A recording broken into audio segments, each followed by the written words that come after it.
Земята е особен вид стока. Тя не е лек кола, не е... Това е особен вид стока. У нас може да не няма, тя има. Това е земята. Това дава живот, това е живот. Казвам се Костадин Димитров Узунов, от село Стовче съм. Почнах работа като учител. След това почнах работа към военните. Там изкарах над 20 години. Те съкращения на наборната служба. Останах без работа. Децата вече бяха изразнали. Един беше студент, другия завършваше. И ме зарами тук за 20-30 евро на ден. По-хубаво да се стегнем, се вземем земите на дядото, където ние ги имаме, и при нас имаме програми. И отидахме така, кандидатствахме.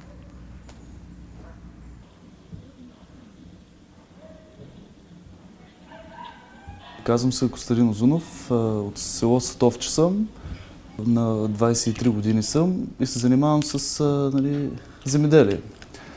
С програма 121 Млад фермер. Моето стопанство включва ябълки и лешници. Без тези програми не може да оцелеем. Главно, че ние въобще нямаме никаква техника тогава, нямахме никаква техника. И въобще и да се обработва тази земя, трябва да се плаща, въобще каквото искаш да направиш, трябва да си платиш на друг човек. И това натоварва страшно много.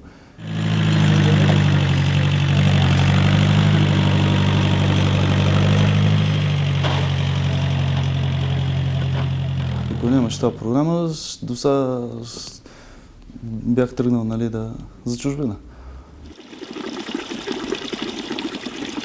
Имаме прекрасна природа. Това е райското кътче. Райското кътче на Европа е България. Вода, климат, температура и хубави хора.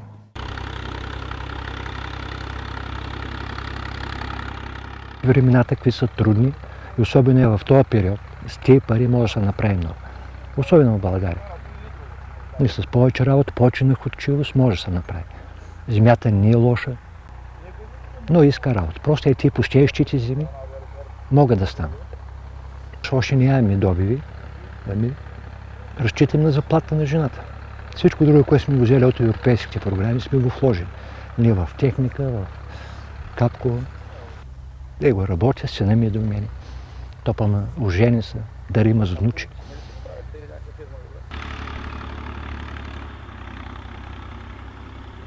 Благодарен съм на тези пари. На хората от Европа. Вашата помощ, където вие давате на мене, мига ръцете, благодаря ви. С вас, надявам се, имам син, имам внучи, имам всичко. Дърветата ми растат. Най-големия савап, благодарност за Новия свят е, когато ти направиш нещо, а други да го използват. Сгодила се